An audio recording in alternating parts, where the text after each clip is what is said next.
Did you know, sir? Then? Did I know I just met the most dangerous dark wizard of all time? No. Hello all, Antonio Tambornino here, recording this time, sitting in front of a webcam to record this movie. This video review of Harry Potter and the Half-Blood Prince.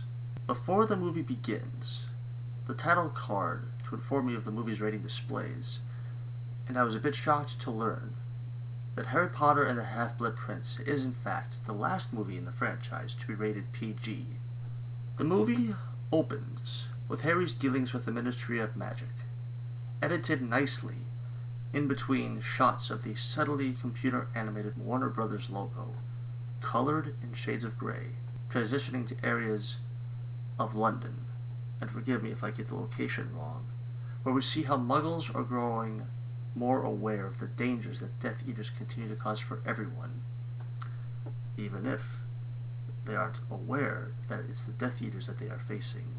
Harry Potter and the Half-Blood Prince is as dark as it is charming, something David Yates seems to have a knack for by making films that are thoughtful, bearing in mind, of course, that this is still considered a family movie, which is a big part of why Harry Potter and the Half-Blood Prince is rated PG. Harry Potter is kid stuff. For some, that's easy to forget, as we grow older watching these movies each passing year. Heck, this movie came out in 2009, the year I turned 19, and at that point I had been reading these books for a decade. But as the story wears on, it treads in very dark territory, which is why Yates and Warner Brothers must proceed very carefully as they made this movie. When people see the results, they may not think that such care is exactly necessary, especially when most may assume Harry Potter and the Half-Blood Prince to be a PG-13 movie. I, for one, am pleased that Yates and team took such incredible care. Nothing drags or feels rushed, and Harry Potter and the Half-Blood Prince makes for an interesting example of what a British drama made for an international audience looks like. The music is equally as fun, composed by someone other than John Williams this time. Harry Potter and the Half-Blood Prince, though a much darker part of the series, is actually surprisingly cheerful, and much of that has to do with watching the 6 years fall in love for the first time, and watching them fight for the first time. Oh yay! Fighting! So with all the fighting, this is suddenly an action movie? I mean fighting as in boys and girls fighting out of jealousy. The movie focuses on danger for sure, and action of course, but it also focuses a great deal on love from a teenager's point of view. The flirting, the fighting, the new relationships formed and blossoming, the broken hearts. A pugno.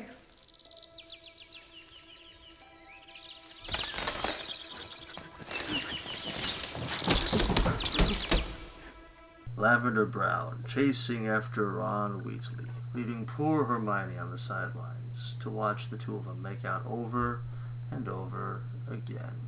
Good news for Harry. This means that Ginny Weasley, the same shy girl from Harry Potter and the Chamber of Secrets, is still available. Harry can be a bit more cheerful than usual in this movie, being put on a mission by Dumbledore to trick Slughorn to give up something most valuable can make Harry seem very sly indeed. The slyness makes Harry something of a con man, but of course he cannot give away his full intentions or else lose Slughorn's interest in him, something neither he nor Dumbledore can allow. Jim Broadbent makes a very interesting, convincing Horace Slughorn. When I read the book, I never imagined Slughorn to be a man with as much hair, less round about the middle, and speak the way Jim does, usually sounding as though his speech is coming through his teeth. You look very like your father. Does that mean I'm jaded about Jim's performance? Not in the least, especially considering I've seen him in other things, such as Cloud Atlas, and he was quite good in that too. Jessie Cave as Lavender Brown makes for a darn good bit part. In a way, she's better than Bonnie Wright as Ginny, The only actress whose performance feels stiff at more than one moment is Emma Watson.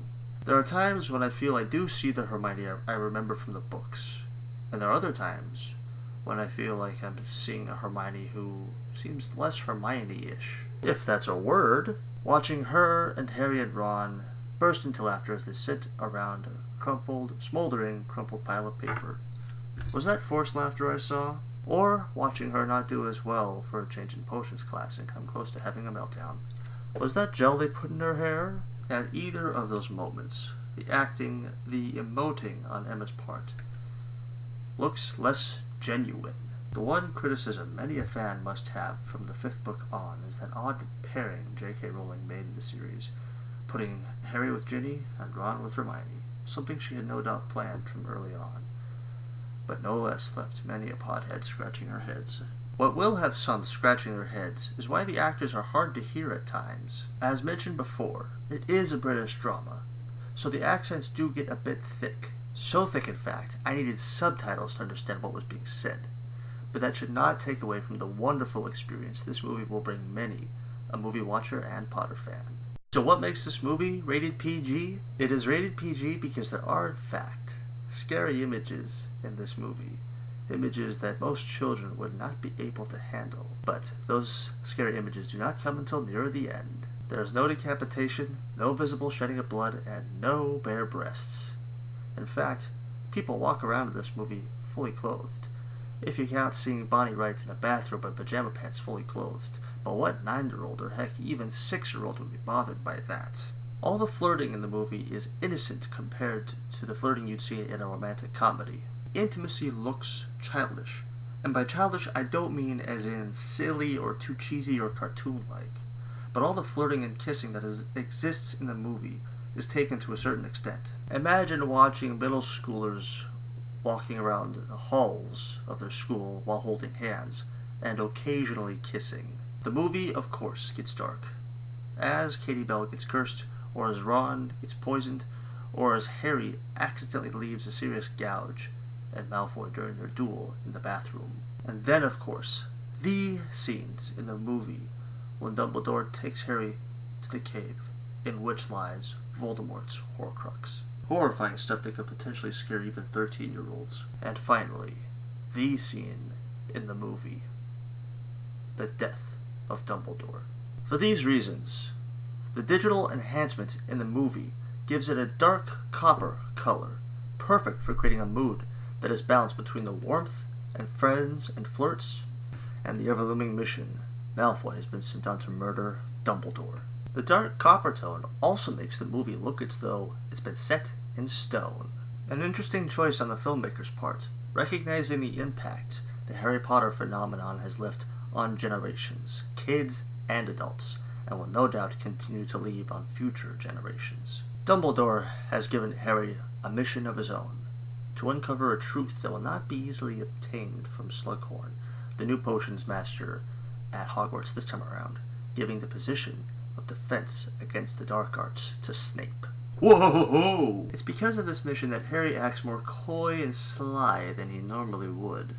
Not that he's never been a rule breaker, but around his friends and his teachers he must act more sneaky than usual, particularly when around Slughorn. He cannot, of course, give away his full intentions, or else lose Slughorn's interest in him, something that neither he nor Dumbledore can allow. If only Dumbledore would put Harry up to something easy. Alas, this time I'm being more critical, and I say I give Harry Potter and the Half-Blood Prince 3.5 out of 5 stars. Not because I think Harry Potter and the Goblet of Fire is superior to Harry Potter and the Half-Blood Prince.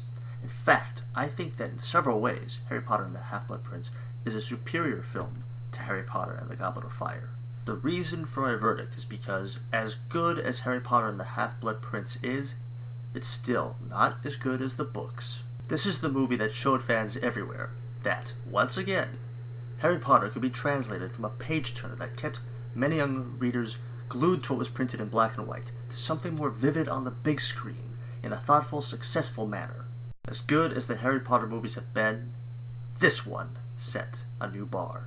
Enjoy the movie. Thank you very much for your time and have an awesome day.